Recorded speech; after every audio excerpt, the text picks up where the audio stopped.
તો વાત કરીએ પોરબંદરની, તો પોરબંદરના કુતિયાણામાંથી મોટા સમાચાર સામે આવી રહ્યા છે, જ્યાં સમાજવાદી પાર્ટીના ધારાસભ્ય કાંદલ જાડેજાના કાકીની ધરપકડ કરવામાં આવી છે. પુરા મુંજાના પત્ની અને મહિલા અગ્રણી હિરલબા જાડેજાની રૂપિયાની લેવડ દેવડ અને અપહરણ કેસ મામલે ધરપકડ કરવામાં આવી છે. ખાસ વાત એ છે કે આ મામલે હિરલબા જાડેજા વિરુદ્ધ ફરિયાદ નોંધાવાઈ હતી, જે પછી આ મોટી એક્શન છે. ત્યારે ઇઝરાયેલની મહિલાએ હિરલબા જાડેજા વિરુદ્ધ ગંભીર આક્ષેપો લગાવ્યા હતા.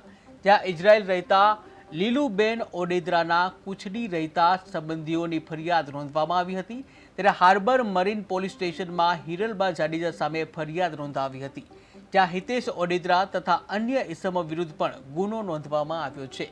ત્યારે આ મામલે આખરે પોલીસ હિરલબા જાડેજા તથા હિતેશ ઓડેદરા સહિત અન્ય લોકો વિરુદ્ધ ફરિયાદ નોંધી ધરપકડ કરી છે. આ મામલે પોલીસ દ્વારા વિગતવાર જાણકારી આપ્યા બાદ જ સમગ્ર કેસની સાચી માહિતી બહાર આવી શકશે.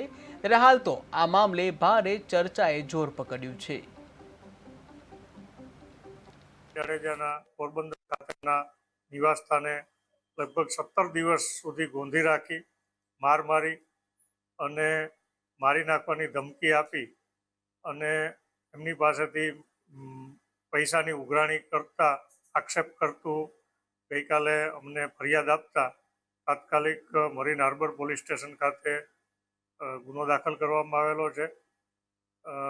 ગુનાની તપાસ કરતા અમને જે પ્રાથમિક પુરાવાઓ મળેલા એ મુજબ હિરલબા જાડેજા અને હિતેશ ઓડેદરાની ગઈકાલે સાંજે પોરબંદર પોલીસ દ્વારા ધરપકડ કરવામાં આવેલી છે અને અન્ય આરોપી વિજય ઓડેદરા છે એ હાલમાં ફરાર છે.